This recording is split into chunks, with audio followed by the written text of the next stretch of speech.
সকলকে নমস্কার। আমি ধৃতিমান।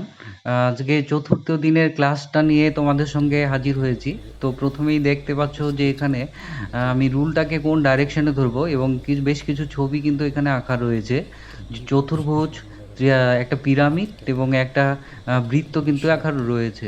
এবার দেখো আমি রুলটাকে কোন ডাইরেকশনে ধরছি, যে ডিপ, তারপর মিডিয়াম। এবার একটা লাইনের মাধ্যমে দেখালে তোমরা পরিষ্কার বুঝতে পারবে। এইটাকে আমি পুরো ঠেসে করছি, যে শক্তি দিয়ে বা প্রেসার দিয়ে করছি। এবার তারপরেরটা একদম হালকা করে, এবং শেষের যে স্টেপটা সেটাকে বোঝা যাবে কি যাবে না সেরকমভাবে করব। 1 নম্বরটা আমরা কেন ব্যবহার করব, 2 নম্বরটা কেন ব্যবহার করব, 3 নম্বরটা আমি বলছি। 1 নম্বর ডাইরেকশানে যখন আমরা করব, সেটা অ্যাকচুয়ালি আমরা যখন ছবির আউটলাইন দেব, সেই আউটলাইন দেওয়ার জন্যই এটাকে করব। এবং দ্বিতীয়টা যখন আমরা দ্বিতীয় লাইনটা ড্র করব, সেটা হচ্ছে যে মিডিল কোনো কিছু ছবি আঁকার জন্য সেটা। আর যখন আমরা কোনো কিছুর ব্যাকরণ করব, তখন 3 নম্বর স্টেপে আমাকে করতে হবে। এবার কোন ডাইরেকশানে আমাদেরকে শ্যাডোগুলো ধরতে হবে, যে কোনো অ্যাঙ্গেলেই আমরা ধরতে পারি, কিন্তু মনে রাখবো যে শ্যাডোয়িং করার সময় একটা ডিপ শেড থেকে লাইট শেডে কিন্তু নিয়ে আসবো। তোমরা যদি তৃতীয় দিনের ক্লাসটা লক্ষ্য করে থাকো, সেখানে কিন্তু আমি দেখিয়েছিলাম কোন কোন অ্যাঙ্গেলে শ্যাডোগুলো আমরা করব। এবার আমার এখানে চতুর্ভুজ একটা রয়েছে, এটা আমি তোমাদেরকে নর্মাল দেখাচ্ছি যে কীভাবে আমরা করব সেটাকে, কোন কোন ডাইরেকশানে করব। আমার কাছে এখানে 3টে ছবি রয়েছে, চতুর্ভুজ, পিরামিড আর হচ্ছে একটা বৃত্ত। তো চলে যাই চতুর্ভুজটাকে। দেখো লক্ষ্য করে, আজ আমি এই স্টেপগুলোর মধ্যে থেকে একটা যে কোনো কিছুকে ধরে নিচ্ছি।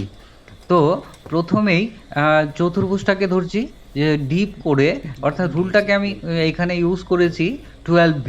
12Bটা তোমরা চেষ্টা করবে যে শ্যাডোয়িং করার জন্য হাতে রাখবে। তো এইবার আমি সেটাকে ডিপ করে নিচ্ছি, ডিপ করে করে করে করে করে করে যত নিচের দিকে আসছি, ততটা কিন্তু আমার হাতের প্রেসারটাকে বা শক্তিটাকে কম করে দিচ্ছি।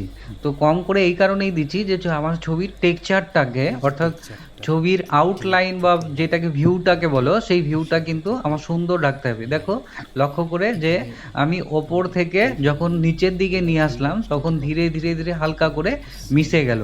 তো এবার এই যে অ্যাঙ্গেল থেকে আবার কি করছি, সেটাকে ডিপ করার চেষ্টা করছি, অ্যাঙ্গেল থেকে ডিপ করে করে করে করে নিচের দিকে নিয়ে আসছি। যে আমি অন্যভাবে আরেকবার করার চেষ্টা করলাম। যদি এইভাবে তোমরা করো এই ভিউটাকে বন্ধ করার জন্য, তাহলে কিন্তু তোমাদের ছবিটা ভুল হয়ে যাবে। সেম ডাইরেকশনে তোমাদেরকে নিতে হবে। সেম ডাইরেকশনে যদি না যাও, তাহলে কি হবে, তোমার ছবির আউটলুকটা দেখতে একদমই বাজে আকার ধারণ করবে। তো আমাদের সবসময় মনে রাখতে হবে, যে ডাইরেকশানে আমি রুলটাকে ঘষছি, সেই ডাইরেকশানেই আমাকে রুলটাকে ঘষতে হবে, নচেত কিন্তু আমার ছবির ভিউটা সুন্দর আসবে না। এইবার দেখো পিরামিডটাকে আমি রুল দ্বারা করার চেষ্টা করব, যে ডিপ শেড বা শ্যাডোয়িং করব। প্রথমে যখন ওপরিভাগটা, সেই ওপরিভাগটাকে আমি কি করছি, একদম ঠেসে ঠেসে রুল দিয়ে সেই রুলের ডিপ ভাব, গাঢ় ভাবটাকে নিয়ে আসার চেষ্টা করছি। তো গাঢ় ভাবটা এই কারণে নিয়ে আসছি, যেহেতু আমার ছবিটার কি করছি আমি, অপর দিকে আমি লাইটটাকে রাখছি, এই দিকটাকে মানে রুল যে পোর্শনটাকে আমি ঘষছি সেটাকে ডিপ করার চেষ্টা করছি, মানে অন্ধকার পোর্শনটাকে রাখছি। তো লাইট শেডিংটা আমাদের কিন্তু জানা খুব বেশি দরকার। লাইট শেডিংটা যদি আমরা না জানি, ছবি কিন্তু আমরা পরিপূর্ণভাবে আঁকতে পারবো না। তো এইভাবে আমার যে ফাঁকা অংশগুলো রয়েছে, সেই ফাঁকা অংশগুলো আমি দিয়ে দিচ্ছি, নিচের ভাগটাকেও ডিপ করে করে উপরের দিকে তুলে নিচ্ছি। আবার যে সাদা অংশটি আছে, সেই সাদা অংশটি মনে রাখবে যে করার সময় অনেক সময় এই যে আমি দেখালাম তোমাদেরকে, যে রুলের দাগটা আমার যে শ্যাড বা স্কেচ আছে, সেই স্কেচের বাইরে চলে যায়। বাইরে কিন্তু যাওয়া যাবে না। যদি বাইরে যায়, তাহলে কিন্তু তোমাদের ছবিটার আউটলুক বা ভিউটা দেখতে কিন্তু ভালো আসবে না। তো তার ফলে আমার চেষ্টা করতে হবে, যে কোনো অ্যাঙ্গেল থেকেই তুমি করো না কেন, সেই অ্যাঙ্গেলে যেন তোমার স্কেচের বাইরে যেন রুলের কার্বন বা তুমি যখন রং করবে সেটা কিন্তু যাবে না। এবার দ্বিতীয় ভাগটা তোমরা লক্ষ্য করে দেখো আমার হাতের দিকে, যে আমি হাতটাকে কিন্তু রুলটাকে নিচের দিকে নিয়েছি, ওপরের দিকে নেইনি। তো নিচের দিকে নিয়ে হালকা প্রেসার দিয়ে হালকা হালকা করে সেটাকে কমপ্লিট করার চেষ্টা করছি।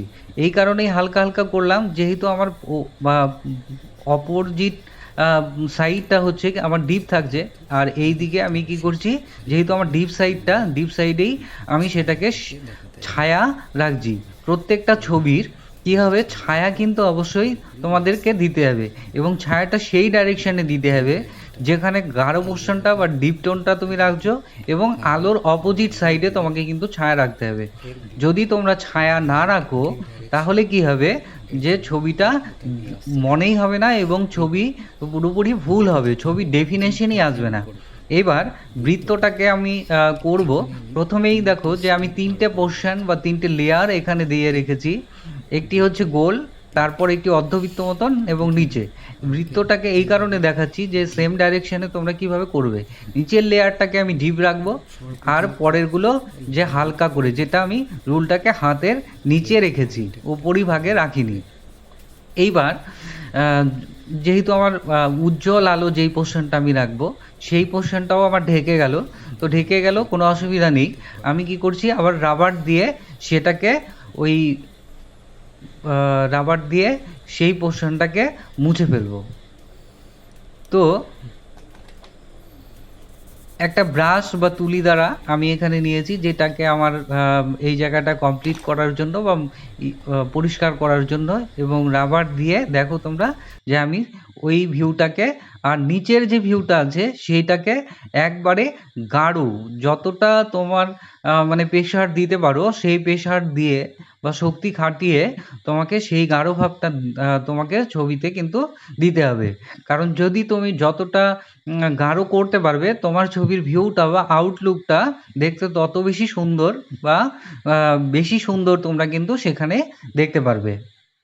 লক্ষ্য করে দেখো যে আমি যত সাইডের দিকে চলে যাচ্ছি, তখন কিন্তু আমি সেটাকে আরো গাঢ় আউটলুক দেওয়ার চেষ্টা করছি। যে রুলটাকে কিন্তু আমি ওপরিভাগে ধরে রেখেছি, এবং সেটাকে ধীরে ধীরে ধীরে ধীরে যে ছবিটার যে আমার স্কেচটা ছিল, সেই স্কেচটার যে পরিপূর্ণ ফাঁক ফোকর না থাকে, তার ফলে আমি সেই ডাইরেকশনগুলোকে পরিপূর্ণ করার চেষ্টা করছি।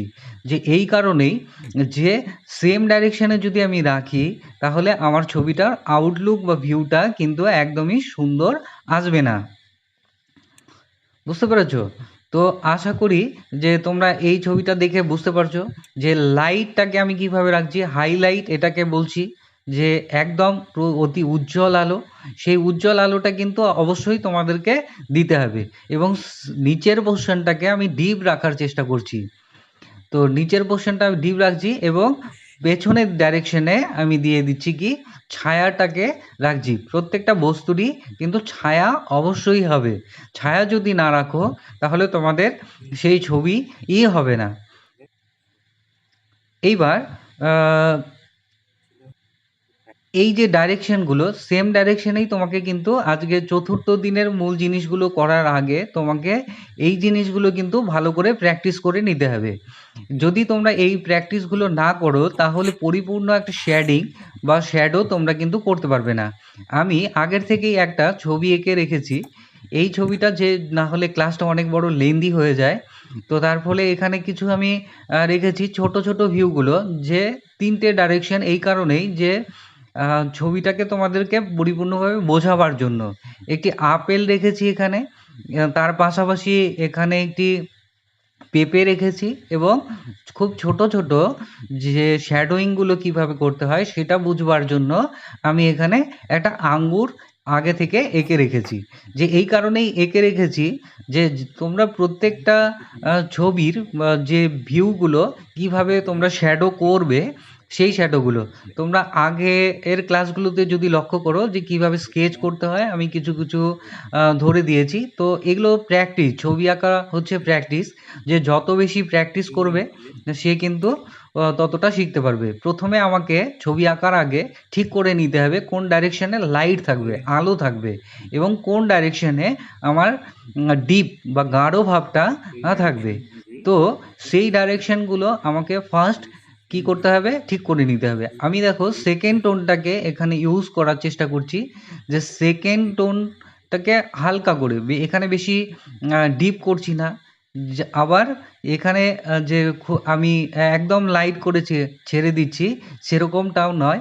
আমি একটা কি করছি, যে একটা টেক্সচার বা ভিউ দেওয়ার জন্য পরিপূর্ণ ছবিটাকে একটা ডাইরেকশন ছেড়ে দিয়ে আমি কি করছি, মিডিল পয়েন্টে সেকেন্ড টোনটা দিয়ে দিচ্ছি। তোমরা যদি আপেলকে লক্ষ্য করে দেখো, যেখানে বোটাটা হয় তার পোর্শনটা কিন্তু একটু গর্ত, তো এই জায়গাটায় আমি কিন্তু তোমাদের গাঢ় ভাবটা কিন্তু রেখেছি, এবং পাশাপাশি দেখো যে এই পোর্শনগুলো কিন্তু আমি হালকা ডিপ টোন দিয়ে সেই জায়গাটা করে নিয়েছি, এই কারণেই যে কিভাবে আউটলুকটা ছবিটার আর দেব সেইটা কিন্তু তোমাদেরকে পরিপূর্ণভাবে ধরতে হবে। আউটলুকটাকে যদি তোমরা ঠিকভাবে ঠিক অ্যাঙ্গেলে না ধরতে পারো, তাহলে কিন্তু তোমার ছবি এইটা ভালো আসবে না। এবং প্রত্যেকটা জিনিসই তোমার প্রত্যেকটা ভিউ ক্ষেত্রেই আমাদের কিন্তু একটা ডিপ শেড অবশ্যই বা লাইট কিন্তু একটা ধরতে হবে। যেমন আমি বোটাটা দিয়েছি, দেখো প্রত্যেকটা বোটার মধ্যে কিন্তু একটা লাইট কিন্তু আমি রেখেছি। চিকন বোটাটাও একটা চিকন লাইট হাইলাইট রেখেছি, এবং মোটা বোটাটার মধ্যেও আমি কিন্তু একটা হাইলাইট কিন্তু রেখেছি। এই যে ডাইরেকশনগুলো দেখো, যে আমি প্রথমের দিকে একটু হালকা করে নেওয়ার চেষ্টা করছি, হালকা করে টেক্সচার দিচ্ছি, এবং তারপরের দিকে আমি কি করছি যে এই ডিপ বা গাঢ় করে নিয়ে প্রত্যেকটা স্টেপ কিন্তু আমি কমপ্লিট। নিচের পোর্শনটাকে অবশ্যই ডিপ রেখে, অর্থাৎ সেখানে তোমাদের কার্বনটাকে মোটা করে রেখে তারপরে সেই ছবিটার আউটলুক দিচ্ছি। এইবার আমি একটা কটন বা তুলোর সাহায্যে সেই জায়গাগুলো, যে ভিউটাকে আরও সুন্দর রাখার জন্য একটু মিশিয়ে দিলাম। এইবার এখানে ছোট ছোট স্টেপ ধরে ধরে ছোট ছোট স্ট্রোক করে তোমাদের কিন্তু সেই প্রত্যেকটা আঙ্গুর ফলগুলোকে তোমাদেরকে নিতে হবে, যে আমি কোন অ্যাঙ্গেল থেকে নিয়েছি। এইবার দেখো আমার এইখানে আমি ডাইরেক্ট চলে গেলাম, যে প্রত্যেকটা ছবিরই কিন্তু একটা ব্যাকগ্রাউন্ড এবং ফরগ্রাউন্ড হয়। ব্যাকগ্রাউন্ড এখানে দিয়ে রেখেছি, এবং নিচের পোর্শনটায় আমি কি করলাম, যেখানে একটা শ্যাডো কিন্তু এখানে অ্যাড করলাম। প্রতিটা ছবিতেই যদি তুমি ব্যাকগ্রাউন্ড না দাও, অর্থাৎ পশ্চাৎ দৃশ্য যদি তোমরা না দাও, তাহলে সেই ছবিটার আউটলুক বা ভিউটা কিন্তু ভালো হবে না, পরিপূর্ণ হবে না। যদি তোমাদের সুন্দর একটা ছবি আঁকতে হয়, এবার নখের সাহায্যে আমি কি করছি, সেটাকে মিশিয়ে দেবার চেষ্টা করছি, যে এই যদি এটাকে আমি না মেশাই, তাহলে কিন্তু আমার ভিউটা খুব সুন্দর একটা আমরা পাবো না। প্রত্যেকটাই আমি কিন্তু একটা টেক্সচার দেবার জন্য নখের সাহায্যে, আবার শেষে একটা হাইলাইট পেন দ্বারা আমি কি করছি, যে হাইলাইট দেওয়ার চেষ্টা করছি, এবং সর্বোপরি একটি রাবার দ্বারা একটা আউটলুক ভিউ নেওয়ার জন্য চিকন একটা উজ্জ্বল আলো এখানে তোমাদের সামনে প্রেজেন্ট করলাম। ধন্যবাদ। আজকের এই ছিল আমাদের চতুর্থ দিনের ক্লাস। যদি তোমাদের চ্যানেলটি ভালো লাগে অবশ্যই সাবস্ক্রাইব করবে এবং চ্যানেলটির পাশে থাকবে। Thank you watching my